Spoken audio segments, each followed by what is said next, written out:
বাংলাদেশে ভারতীয় আধিপত্যবাদ আবার জেগে বসেছে। আপনারা দেখুন, আমাদের শহীদ তাহমিদ হত্যার পরে আমাদের আমাদের সিলেটের এক জুলাই যোদ্ধা, তাকে প্রশাসন হেনস্থা করেছে। এরপরে আমরা দেখলাম যে ঢাকাতে আমাদের টঙ্গীতে এক বোনকে প্রশাসন হেনস্থা করেছে। তার মানে হচ্ছে যে প্রথম দিকে শুধু ভারতীয় আধিপত্যবাদ গুপ্ত থেকে বাংলাদেশে আগ্রাসন শুরু করেছে জুলাই পরবর্তী সময়ে। এখন তারা আস্তে আস্তে তাদের আসল যেই রূপ, সেই রূপটা বাংলার জনগণকে চেনানো শুরু করেছে।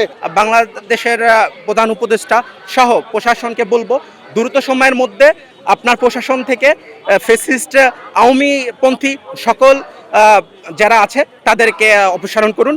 এই বাংলাদেশ রাষ্ট্রকে একটা অকার্যকর রাষ্ট্র পরিণত করার জন্য বিগত ফ্যাসিজম সরকারের যে সেটআপমেন্ট ইস্টাবলিশমেন্ট সেটা সক্রিয়, সেই সাথে আমাদের প্রতিবেশী দেশ ভারত সেটাও সক্রিয়। আমরা মনে করছি গতকালকের ঢাকা বিএনপি যেই সদস্য হত্যা হয়েছে, এই হত্যা হচ্ছে একটা সিরিজ হত্যারই একটা ক্রমধারা। আমরা মনে করি যে আমাদের ইউনাইটেড পিপল বাংলাদেশ চট্টগ্রাম মহানগরের সদস্য শহীদ তাহমিদ হত্যাকে দিয়ে শুরু হয়েছে এই জুলাই কেন্দ্রিক সদস্যদের হত্যার ক্রমধারা। আমরা মনে করি, আপনারা যদি খেয়াল করে দেখবেন যে ক্রমান্বয়েই বাংলাদেশে ভারতীয় আধিপত্যবাদ আবার জেগে বসেছে। আপনারা দেখুন, আমাদের শহীদ তাহমিদ হত্যার পরে আমাদের আমাদের সিলেটের এক জুলাই যোদ্ধা, তাকে প্রশাসন হেনস্থা করেছে। এরপরে আমরা দেখলাম যে ঢাকাতে আমাদের টঙ্গীতে এক বোনকে প্রশাসন হেনস্থা করেছে। তার মানে হচ্ছে যে প্রথম দিকে শুধু ভারতীয় আধিপত্যবাদ গুপ্ত থেকে বাংলাদেশে আগ্রাসন শুরু করেছে জুলাই পরবর্তী সময়ে। এখন তারা আস্তে আস্তে তাদের আসল যেই রূপ, সেই রূপটা বাংলার জনগণকে চেনানো শুরু করেছে। কোথাও প্রশাসনে, কোথাও সাধারণ সিভিলিয়ানের মাধ্যমে তাদের এজেন্টগুলো ঢুকে আমাদের জুলাইকে আসলে ক্ষতিগ্রস্ত করতেছে। কিন্তু আমরা ইউনাইটেড পিপল বাংলাদেশ মনে করি, এই এক একটা কর্মীকে হত্যা অথবা নির্যাতনের মাধ্যমে আমাদের জুলাই যুদ্ধকে তারা শেষ করতে পারবে না। এক একটা তাহমিদ মারা যাবে, হাজার তাহমিদ জন্মগ্রহণ করবে। আপনারা নিশ্চয়ই জানেন যে শহীদ ওসমান বিন হাদির জানাজা বাংলাদেশে এক ইতিহাস সৃষ্টি করেছে, যার এই শাহবাগে তিনি শত শত অনুষ্ঠান করেছে, 10-15 জন লোক মিলে একটা অনুষ্ঠান করেছে। কিন্তু তার জানাজা প্রমাণ করেছে বাংলাদেশের হাজার লক্ষ কোটি মানুষের হৃদয়ে শহীদ হাদি আছে। আমরা মনে করি আজকে আমরা দাঁড়িয়েছি, হয়তো আমরাও কেউ একজন তাদের হত্যার নিশানা হতে পারি, কিন্তু আমরা জানি আমার পরিবর্তে আর এক আহমেদ দাঁড়িয়ে যাবে ইনশাল্লাহ। আমাদের এই প্রজন্ম যতদিন বেঁচে আছে, জুলাই বেঁচে থাকবে, এটা আমরা মনে করি ইনশাল্লাহ। এই হত্যাকাণ্ডই মনে করি যে ভারতীয় আধিপত্যের একটা ক্রম নৃশংসতা।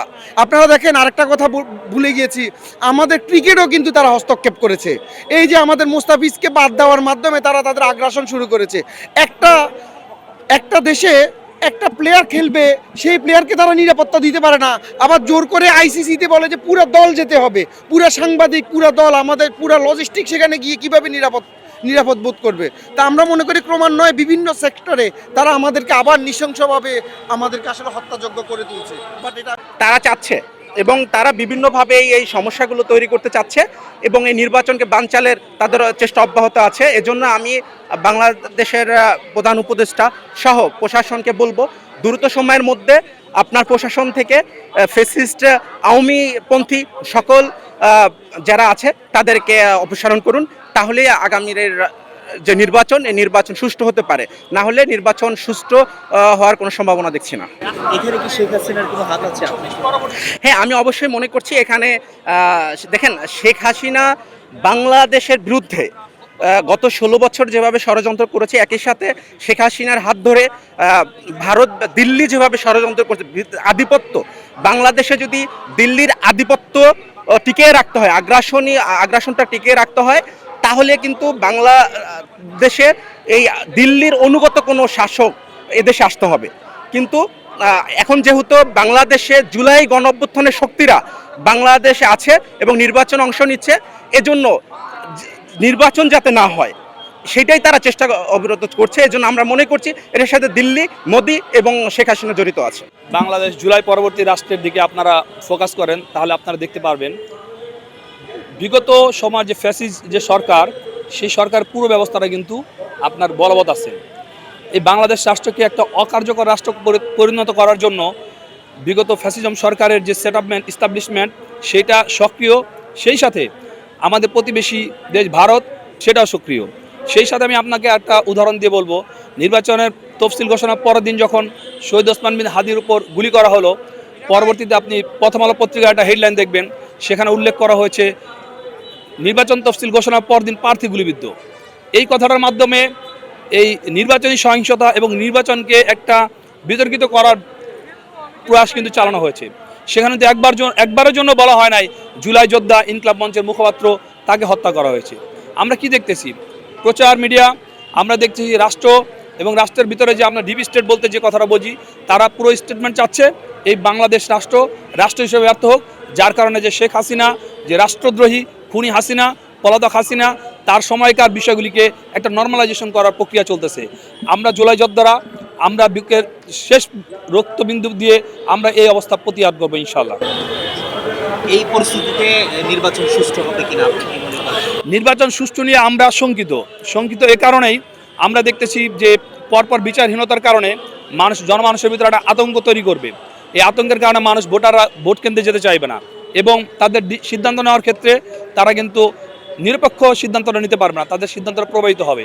এই জন্য আমি আজকের এই প্রোগ্রামের মাধ্যমে আপনাদের মাধ্যমে দেশবাসীর কাছে উপস্থাপন করতে চাই এবং স্বরাষ্ট্র উপদেষ্টাকে স্পষ্টভাবে বলতে চাই, নির্বাচন এখনও যথেষ্ট দিন বাকি আছে।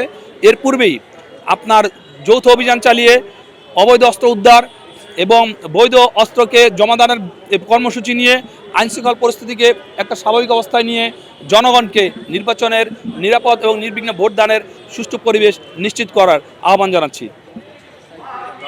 1 জানুয়ারি 2026 ইউটিউব জার্নালিজমের অগ্রদূত changeTV.press সংগ্রাম মুখর 7 বছর পেরিয়ে পা রাখলো গৌরবান্বিত 8 বছরে। এই আনন্দ প্রহরে সবাইকে নিরন্তর শুভেচ্ছা। আমি নিজেকে ধন্যবাদ মনে করি, আমি সৌভাগ্যবান চেঞ্জ টিভির পক্ষ থেকে আমার সাক্ষাৎকার নেওয়ার জন্য তারা আসছেন এবং চেঞ্জ টিভি দীর্ঘ 8 বছর ধরে এই কাজগুলি করছে। আমি তারা অনেক ভালো কাজ করেছেন, দেশের মানুষের সুখ দুঃখের কথা প্রত্যক্ষ তুলে ধরছেন। আমার আশা থাকবে চেঞ্জ টিভি সামনের দিকে উত্তরোত্তর আরও সমৃদ্ধ হবে। একটাই শুধু আমাদেরকে উপদেশ দিতে চায় তাদের কাছে, সেটা হচ্ছে সত্য কথাটা মানুষের সামনে তুলে ধরা, মানুষের ভিতরে কি চায় তাদেরটা তুলে ধরা, মানুষের প্রত্যাশা তুলে ধরা এবং মানুষের মধ্যে এই যে দেশাত্মবোধটা এবং সত্যবাদীটা এটা জাগরণ করে চেঞ্জ টিভির সামনের দিকে এগিয়ে যাবে এবং যারা দেশের কথা চিন্তা করে এবং দলমত নির্বিশেষে যে লোকগুলো আছে তারা দেশের কথা চিন্তা করে, দেশের উন্নয়নের কথা চিন্তা করে, কোনো পক্ষপাতিত্ব করে না, তাদের বক্তব্য দেশের মানুষের তুলে ধরা, এই কাজগুলি সামনে এগিয়ে নিয়ে যাবে, এটা আমাদের প্রত্যাশা। অনেক ধন্যবাদ আপনাদেরকে, দেশবাসীকে, দেশবাসী পক্ষে সবাইকে আমি ধন্যবাদ জানাচ্ছি। changeTV.press এক ফোঁটা হলুদ নেই। আমরা শুধু আপনাদের কাছে একটাই আবেদন করব, মিথ্যার পিছনে দৌড়বেন না, সত্যকে ধারণ করেন, সত্যকে জনগণের কাছে তুলে ধরেন। সেটা যতই কঠিন হোক না কেন পিছপা হবেন না, ভয়ের কোনো কারণ নাই। আল্লাহর সাথে থাকেন, আল্লাহ আপনাকে সাহায্য করবে। কোনো মানুষের কাছ থেকে কোনো সাহায্য কামনা করবেন না। ধন্যবাদ। changeTV.press এক ফোঁটা হলুদ নেই। হ্যাঁ, চেঞ্জ টিভি আমি বিশেষ কারণে দেখি সুযোগ পেলে, বিশেষ করে তোমার অনুষ্ঠানটা যখন হয় আগে পরে আমি দেখে থাকি, ভালো লাগে, উপস্থাপনা ভালো, মোটামুটি সব কিছু ভালো। আমি তাদের শুভকামনা করি এবং চেঞ্জ টিভি আমি আশা করি সবসময় নিরপেক্ষ, যেহেতু এই চেঞ্জ টিভিটা সংবাদ প্রচারের একটা মাধ্যম, সুতরাং সঠিক সংবাদটাই চেঞ্জ টিভি প্রচার করবে, এটাই আমার কামনা থাকবে তাদের কাছে, সেই সঙ্গে আমার শুভেচ্ছা থাকবে। changeTV.press এক ফোঁটা হলুদ নেই। সুপ্রিয় দর্শক, এই চেঞ্জ টিভি বিগত 7 বছর ধরে খুবই গুরুত্বপূর্ণ ভূমিকা পালন করছে আমিরুল মোমিনিন মানিক। উনি তো এখন বাংলাদেশে একটা ন্যাশনাল ফিগার হয়ে দাঁড়িয়েছেন। তিনি সত্যকে ধারণ করে আছেন, সত্য প্রচার করে, সত্যের প্রকাশ করে, সত্য ধারণ করে তিনি একটা পরিবর্তন আনতে চেয়েছেন এই সমাজে। আমি আশা করি এটাতে অনেকে উদ্বুদ্ধ হয়েছেন এবং এই চেঞ্জ টিভির ভূমিকা অন্যকে অনুসরণ করার জন্য আমি আবেদন জানাবো। একই সাথে চেঞ্জ টিভির কর্তৃপক্ষ এবং দর্শক শ্রোতাকে আমার ব্যক্তিগত দোয়া এবং শুভেচ্ছা রইল। changeTV.press এক ফোঁটা হলুদ নেই। বিশেষ করে আমিনুল মোমিনিন মানিক তার চেঞ্জ টিভিতে তিনি সবচেয়ে আমাদের কঠিন সময়ে, সবচেয়ে দুর্যোগের সময়ে এখানে যে সমস্ত অনলাইন খুব ঝুঁকি নিয়ে দায়িত্ব পালন করেছেন তার মধ্যে চেঞ্জ টিভি এবং তার প্রধান উদ্যোক্তা আমাদের প্রিয়ভাজন আমিরুল মমিনিন মানিক, তিনি অন্যতম। changeTV.press, এক ফোঁটা